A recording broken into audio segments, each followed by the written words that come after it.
La réinvention du smartphone, c'était il y a déjà 16 ans, autant dire une éternité dans le monde des technologies. Depuis, il a pris une si grande place dans nos vies que certains tentent de réduire leur dépendance.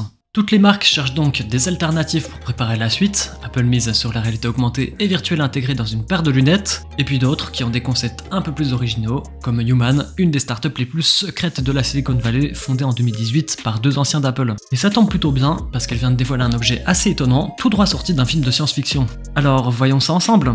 Lors de la présentation de l'iPhone, Steve Jobs s'estimait heureux si Apple n'obtenait rien qu'1% de part de marché sur les smartphones. Le modèle en vogue à cette époque, c'était le N95 de Nokia. L'iPhone était lui vu comme un futur flop, puisqu'évidemment un smartphone 100% tactile, c'était d'après les concurrents, pas une bonne solution.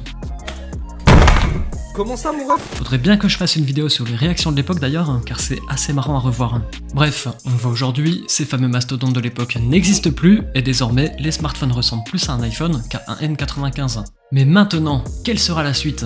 Vous le savez, Apple prépare en ce moment ce qui pourrait s'apparenter au futur remplaçant de l'iPhone, et compte même présenter sa première composante en juin à la WWDC. Évidemment, il s'agira d'un casque, mais on se doute sans trop se mouiller que la finalité derrière sera de présenter à l'avenir des lunettes plus discrètes, en s'appuyant sur les connaissances acquises avec ce premier casque. Et ça ne peut que se confirmer si le prix du bousin est réellement de 3 à 4 000 $. Ça ne s'adresse clairement pas au grand public pour le moment. Une toute autre vision vient d'apparaître, celle de la mystérieuse startup Human, composée de nombreux anciens employés d'Apple.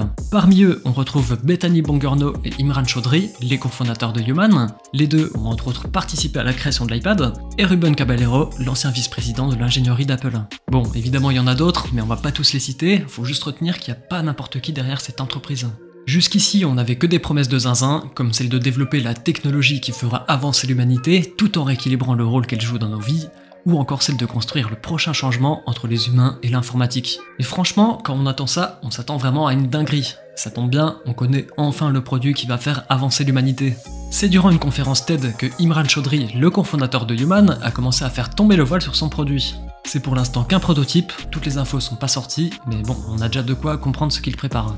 Du coup, ce produit, puisqu'il n'a pas encore de nom, pourra soit se placer dans une poche ou se clipser sur les vêtements à la manière de l'iPod Nano 6G.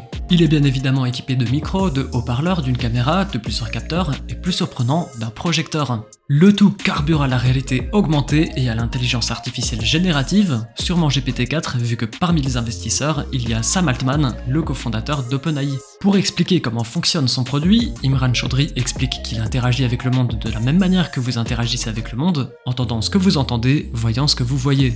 La seule grande différence avec un smartphone est que l'objet n'a pas d'écran, toutes les commandes se font à la voix, et oui, ça ressemble un peu au film R pour l'instant, et ce n'est pas sans rappeler la vision qu'avait Steve Jobs sur les assistants vocaux. L'appareil est d'ailleurs autonome, il n'a pas besoin d'être relié à un smartphone pour fonctionner, comme ça peut être le cas par exemple avec l'Apple Watch, tout se passe via un cloud et respecte évidemment la vie privée. Bon, et concrètement, vous vous demandez comment il marche cet assistant portatif? Prenons le plus intriguant, le fameux picoprojecteur. Pendant la démo, Imran Chaudhry reçoit un appel de son épouse, l'objet sonne bien évidemment, et pour voir qui l'appelle, il place simplement sa main devant l'assistant présent dans sa poche, et la magie, le nom de sa femme apparaît dans la paume de sa main avec des boutons pour répondre ou raccrocher. Autre démo, celle avec la reconnaissance d'objets rendue possible grâce à la caméra intégrée. Dans l'exemple, il place une barre de chocolat devant l'appareil et lui demande s'il peut la manger. En fonction de nos préférences et de nos restrictions alimentaires, l'assistant nous donnera la réponse. Pas de chance pour Imran, l'assistant lui liste les ingrédients et lui dit de ne pas la manger car il est intolérant au beurre de cacao. Aïe, coup dur pour Guillaume. Autre exemple encore, vous sortez de réunion et vous avez juste à demander à l'appareil ce que vous avez raté. Catch me up.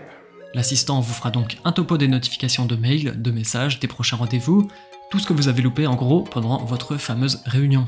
Et la dernière démo de la présentation, celle montrant les capacités de traduction. Imran dicte une phrase en anglais et aussitôt, la phrase est traduite automatiquement en français avec un accent québécois. Le tout avec la voix de l'utilisateur. Les appareils invisibles devraient sembler si naturels à utiliser. Qu'est-ce qu'on peut en conclure? C'est la fin du smartphone ou pas? Puisqu'après avoir vu ça, on veut tous l'acheter. Mais tempérons un peu. L'IA dans un appareil c'est pas nouveau, même si celle-ci se veut personnalisée, puissante et entièrement dédiée à votre personne. Ensuite, tout ce qui a été présenté, si on regarde bien, on peut déjà le faire avec un smartphone aujourd'hui. Et surtout en public et de manière bien plus rapide. Combien de fois dans le métro vous avez demandé à Siri avec vos AirPods de changer de morceau ou de mettre moins fort? Jamais, on est d'accord. Pire encore, le fait de ne pas avoir d'écran limite énormément les fonctions. Il n'y a plus de jeux, il n'y a plus de scroll sur Instagram ou Twitter, plus de vidéos sur YouTube, etc., etc. De même, si vous ne souhaitez pas filmer constamment votre environnement, Il suffit juste de ranger votre smartphone et le problème est réglé. Mais là, sans oublier qu'il y a encore un peu de flou sur comment l'appareil fonctionne, on ne voit pas comment le conférencier met en action les demandes, comme avec l'exemple de l'appel projeté sur sa main, comment est-ce qu'il accepte de prendre l'appel? On ne sait pas. Et concernant la vie privée, tout n'est pas constamment enregistré. Du coup, pour appeler l'assistant, il faut appuyer sur un bouton physique, c'est plutôt une bonne chose. Mais est-ce que ce sera pratique au quotidien de toujours devoir appuyer sur ce bouton? Après, je vous le rappelle encore, mais ce n'est pour l'instant qu'un prototype. Aucune date ni aucun prix n'a été annoncé. Et peut-être aussi que le fait d'amener beaucoup de questions, c'est leur stratégie de communication, comme ça tout le monde parle de leurs produits. Je ne manquerai pas de vous tenir au courant dès qu'on en saura plus, alors n'hésitez pas à vous abonner, pour le soutien en tout cas ça fait toujours plaisir, tout comme de laisser un petit pouce si vous avez aimé la vidéo. On se dit à la semaine prochaine, ciao!